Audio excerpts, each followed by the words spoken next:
when they look at you, they only see what they think you should have been, what you might have been, what you could have been if only you had lived your life their way. Well, for just a second, my friends, let's look at normal, shall we? Normal is a husband and wife married per the Bible, in a church and under God, condemning non-heterosexuals for ignoring and even desecrating the lawful and ordained marital union that they now enjoy after 2 divorces.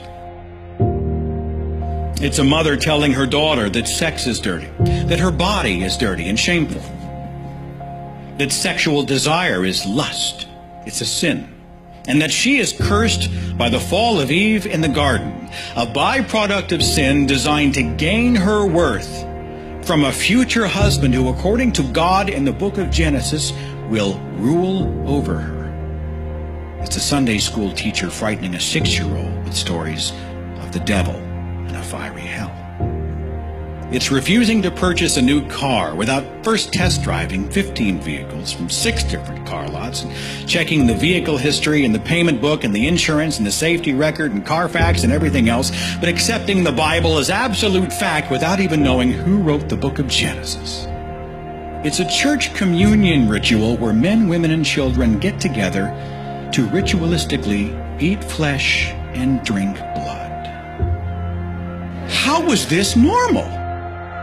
It's thanking God for food grown and prepared by human hands. It's giving God the glory for providing the new home that came with a 30-year mortgage. It's praying for safety after you buckle your seatbelt, lock your doors, and load your handgun.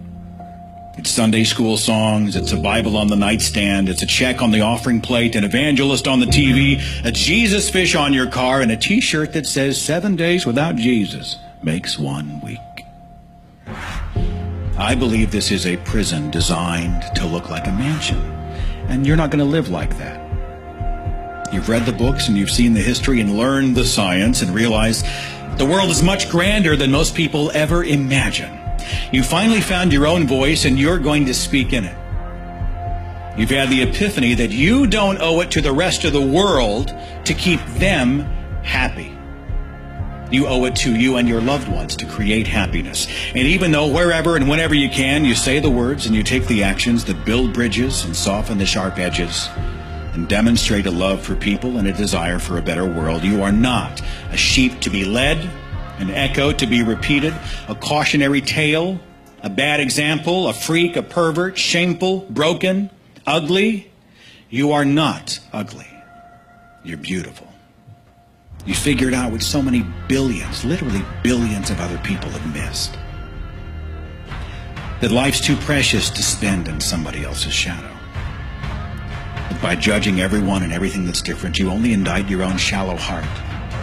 And you cheat yourself out of the amazing depth, breadth, color, culture, and humanity that's so much more wonderful than the tiny rooms people lock themselves into and the narrow tunnels they walk. That believing in things without evidence, faith is not a virtue. Faith is not a virtue. It's something to be pitied. That sexuality isn't shameful. It is something to be celebrated. That the condemnation of what is wrong, even when it is called sacred, is the obligation of any and every moral creature. That your hopes, dreams, desires, loves, pursuits, and passions belong to you and you alone. You've stepped out of the crowd to stand forward, to stand out, and to stand your ground. To know that even though you occupy a tiny speck, inside a tiny speck, inside this vast universe, and even though you don't believe your Father is a divine king who can do magic, and that your name is written in the heavens and you'll one day die and inherit a mansion, you've discovered that your life is wonderful and amazing and so much more satisfying. It's a life where every day brings a new opportunity to ask the ultimate question. Now, is that kind of life easy? Is it popular? Probably not. But be encouraged, my friends, because inside this 13.7 billion-year-old universe, there has never, ever been anyone exactly like you, and there never will be again.